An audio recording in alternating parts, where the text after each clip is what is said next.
नवीन को उसके पिता सुबह 4 बजे उठा रहे थे। बेटा उठ जा, खेत पर चलना है। नवीन को बहुत गुस्सा आ रहा था। उसने कहा, बाबूजी, अभी जाकर क्या करेंगे? अभी तो दिन भी नहीं निकला है, वहाँ क्या नजर आएगा? नवीन के पिता मोहन लाल जी ने कहा, बेटा यही सही समय है खेत में काम करने का, दोपहर को सो लेना। झंझला कर नवीन उठा और पिता के साथ खेत पर पहुंच गया। दोनों बाप बेटे अपने खेत पर काम करने में जुट गए।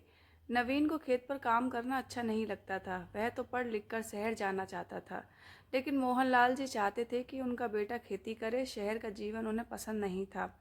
सूरज सर पर चढ़ाया था, तेज गर्मी से बुरा हाल था। दोनों बाप बेटे काम अधूरा छोड़कर घर की ओर चल देते हैं। अब शाम को 4 बजे दोबारा काम पर लौटेंगे। रास्ते में एक दुकान के बाहर मोहनलाल जी के पुराने दोस्त रोशन जी मिले। उन्हें देखते ही मोहनलाल जी ने कहा, रोशन, यहाँ दुकान पर बैठकर क्या कर रहा है? रोशन ने कहा, बस कुछ सामान लेने आया था। तू सुना, खेत से आ रहा है क्या? नवीन ने रोशन जी के पैर छुए तो वो बोले, लगता है बेटे को खेती सिखा रहा है। इसे यहीं गांव में रखने का विचार है क्या? अरे इसे पढ़ने दे, फिर शहर में अच्छी नौकरी लग जाएगी। यह सुनकर मोहनलाल जी ने कहा, अरे क्या रखा है शहर में, पैसों के पीछे पागल हैं लोग। वैसे तू सामान लेने क्यों आया है आज? क्या घर में दावत है? रोशन जी ने झेपते हुए कहा, वो कल कमल का फ़ोन आया था, वो छुट्टी मनाने के लिए घर आ रहा है अपने बच्चों के साथ। मोहनलाल जी ने कहा, और तू लग गया मेहमान नवाजी करने। तेरा बेटा छुट्टी पर पिकनिक मनाने आ रहा है, क्या फ़ायदा?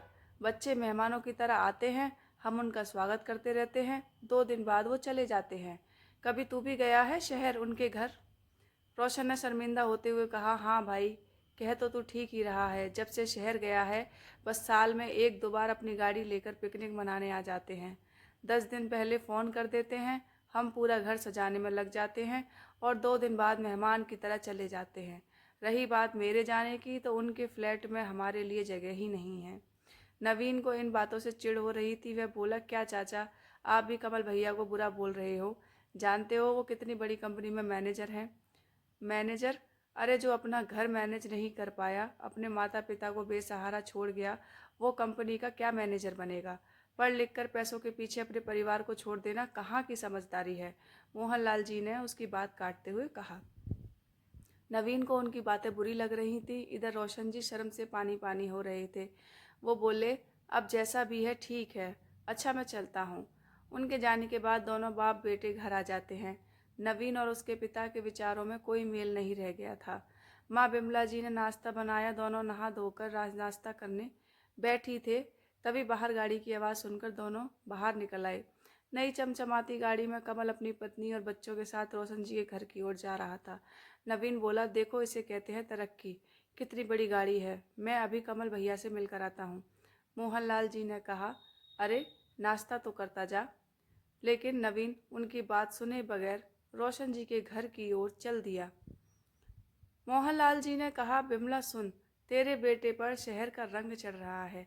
यह भी एक दिन हमें छोड़कर भाग जाएगा।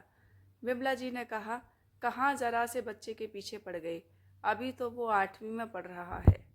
मोहनलाल जी बाहर पेड़ के नीचे खाट बिछाकर आराम करने लगे। बिमला जी अपने काम में लग गईं। इधर नवीन कमल भैया से मिलकर आया। वह बहुत खुश था। कमल भैया ने उससे कहा, नवीन तू पढ़ लिख कर शहर आ जा, मैं तुझे कहीं ना कहीं फिट कर दूंगा। यहाँ गांव में क्या रखा है? नवीन भी बड़ी गाड़ी और शहर में अच्छी सी नौकरी के सपने देखने लगा। 2 दिन बाद कमल तो वापस चला गया, लेकिन नवीन के मन के तार झकझोर गया। अब वह खेत पर नहीं जाता था, बस पढ़ाई करने में लग रहा था। उसे जल्द से जल्द शहर जाना था। इधर उसके पिता मोहनलाल जी नवीन को लेकर चिंता में रहने लगे थे। इसी तरह समय बीत रहा था। कुछ सालों बाद नवीन की ग्रेजुएशन पूरी हो गई। अब वह बस शहर जाना चाहता था। वह रोशन जी के घर गया और बोला, चाचा जी, मुझे कमल भैया का नंबर दे दो, उनसे बात करनी है, वो मेरी नौकरी लगवाने की बात कर रहे थे। रोशन जी बहुत बीमार थे। उन्होंने कहा, बेटा जानता है, तेरे पिता ठीक कह रहे थे, मैं पिछले 1 साल से बीमार हूँ। कई बार बेटे को फ़ोन कर चुका हूँ, लेकिन एक बार भी मुझसे मिलने नहीं आया। उसके पास मेरे लिए टाइम ही नहीं है। लेकिन नवीन को कुछ समझ नहीं आ रहा था। वह बोला, कोई बात नहीं चाचा जी, मैं कमल भैया से बात करता हूँ, वो ज़रूर आएंगे और फिर मैं भी उनके साथ चला जाऊँगा। नवीन ने नंबर लेकर फ़ोन किया।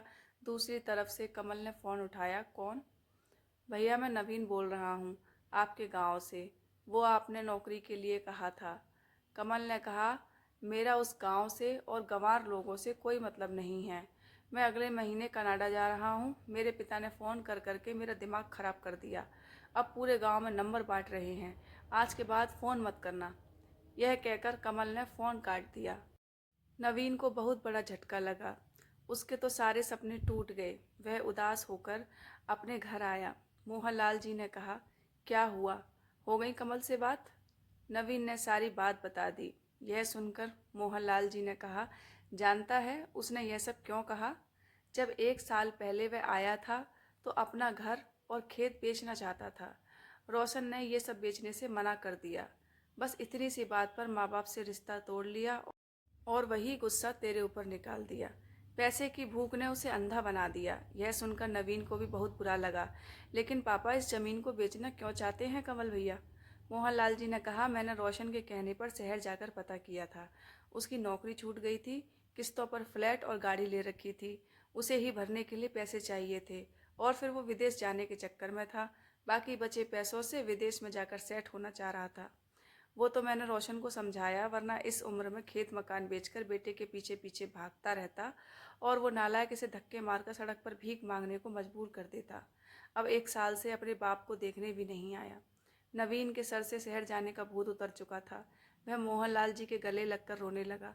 बाबूजी, मुझे माफ़ कर दीजिए। मैं अब यहीं रहकर नए ढंग से खेती करूँगा। जितने पैसे शहर में कमाकर वहीं खर्च करने हैं, उतने तो हमारे खेतों से आ जाएंगे और अपनी मर्जी के मालिक होंगे। किसी की गुलामी नहीं करनी पड़ेगी।